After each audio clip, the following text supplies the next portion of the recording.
ओम श्री गणेशाय नमः।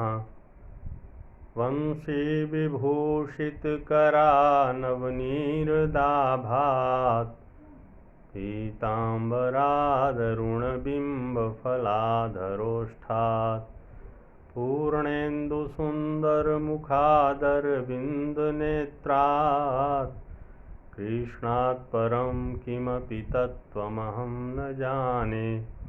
कृष्णात् परं किमपि तत्त्वमहं न जाने।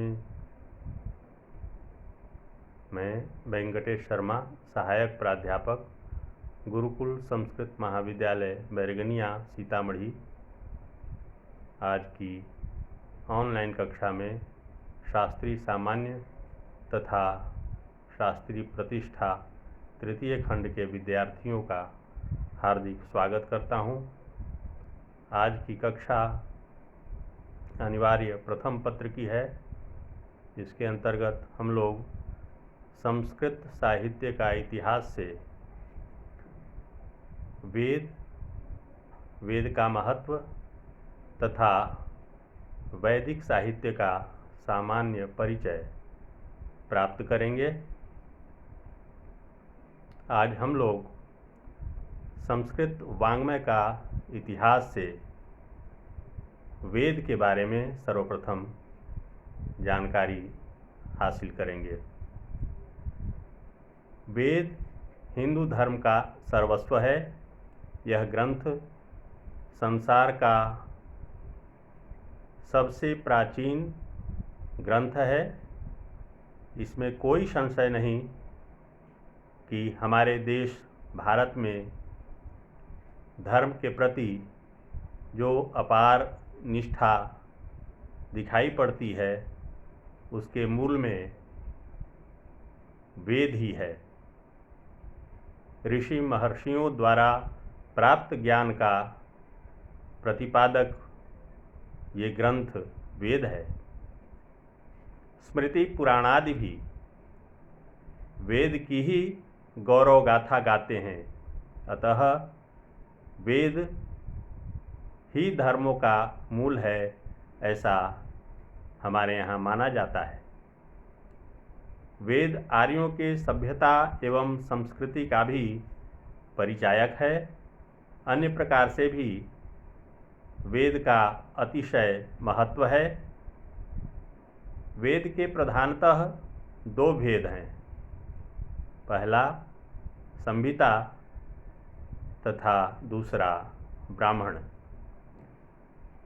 मंत्र समुच्चय यानी मंत्र के समुदाय को संहिता कहा जाता है। यज्ञ के वर्णन वाले भाग को ब्राह्मण कहा जाता है। ब्राह्मण भी तीन प्रकार के होते हैं: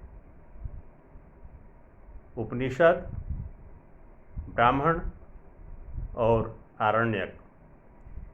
उपनिषद में ब्रह्म ज्ञान संबंधी श्लोक हैं। ब्राह्मण ग्रंथों में यज्ञ एवं आध्यात्म विषय का वर्णन है। संहिताएं चार हैं: ऋक् संहिता, यजुः संहिता, साम संहिता तथा अथर्व संहिता। इस प्रकार संहिता को ही चार वेद के नाम से हम जानते हैं। इस तरह से ऋग्वेद, यजुर्वेद, सामवेद तथा अथर्ववेद ये चार वेद हैं।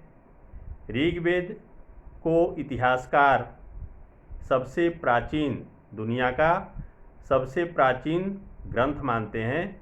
चारों वेदों में यह सर्वाधिक प्राचीन है।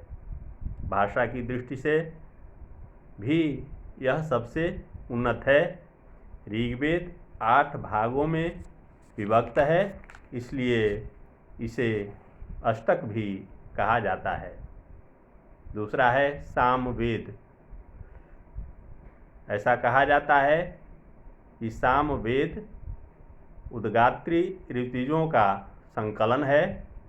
यज्ञ के अवसर पर देवताओं को आहुति देते समय तथा देवताओं के आवाहन हेतु सामवेद के ही मंत्रों का गायन किया जाता है। साम का अर्थ होता है गायन। तीसरा वेद है यजुर्वेद। यजु गद्य को कहा जाता है। इस वेद में गद्य वाक्यों का संकलन है। इन गद्यों को यज्ञ के समय प्रयोग में लाया जाता है। यजुर्वेद का संबंध यज्ञ से अधिक है। इसके दो वेद हैं, यानी यजुर्वेद की दो शाखाएं हैं। पहला कृष्ण यजुर्वेद तथा दूसरा शुक्ल यजुर्वेद। कृष्ण यजुर्वेद के भी निम्नलिखित 3 संहिताएं हैं। पहला तैत्तिरीय संहिता, दूसरा मैत्रेयणी संहिता तथा तीसरा काठक संहिता एवं चौथा कठकापिष्ठल संहिता। चौथा वेद है अथर्ववेद। अथर्ववेद का यज्ञ के नाम मात्र का संबंध है। इस वेद में मारण, उच्चाटन, सम्मोहनादि क्रिया का विशेष वर्णन है। वेद के रचना काल का निर्णय। वेद के रचना काल का प्रामाणिक सटीक निर्णय करना अति दुष्कर है।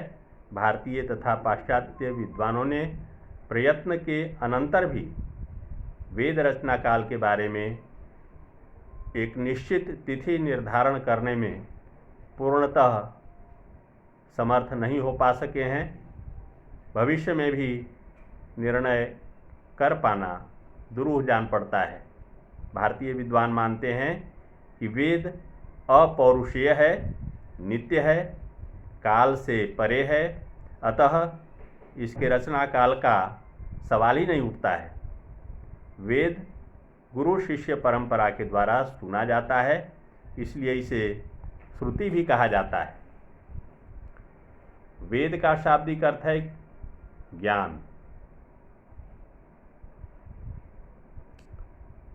फिर भी भारतीय विद्वान तथा पाश्चात्य विद्वानों ने वेद के रचना काल के बारे में विवेचन करने का प्रयास किया है।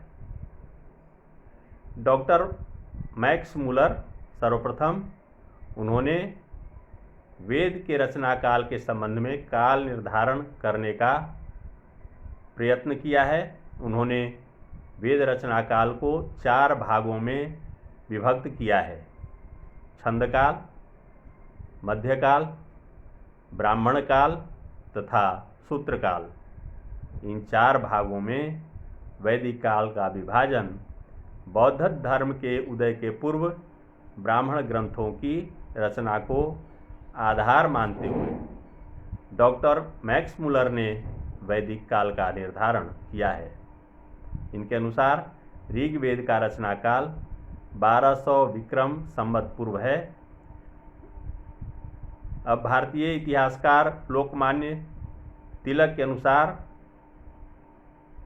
ज्योतिष संबंधी गणना के आधार पर वेद की रचना काल का इस प्रकार निर्धारण है: अदिति काल 6000 से 4000 ईसा पूर्व, मृगशिरा काल 4000 से 2500 ईसा पूर्व, कृत्तिक काल 2500 से 1400 ईसा पूर्व तथा अंतिम काल 1400 से 500 विक्रम संवत पूर्व माना गया है। वैदिक काल के पश्चात बौद्ध धर्म का उदय हुआ है। तिलक महोदय के इस मत को पाश्चात्य विद्वानों ने भी स्वीकृति दी है, अतः आज उन्हीं का मत अधिक प्रामाणिक माना जा रहा है। इससे स्पष्ट है कि तिलक महोदय के अनुसार वेद की रचना विक्रम संवत पूर्व 4000 वर्ष सिद्ध होता है, ऐसा माना जाता है। इस प्रकार आज की कक्षा का समापन हुआ। शेष अगली कक्षा में। धन्यवाद।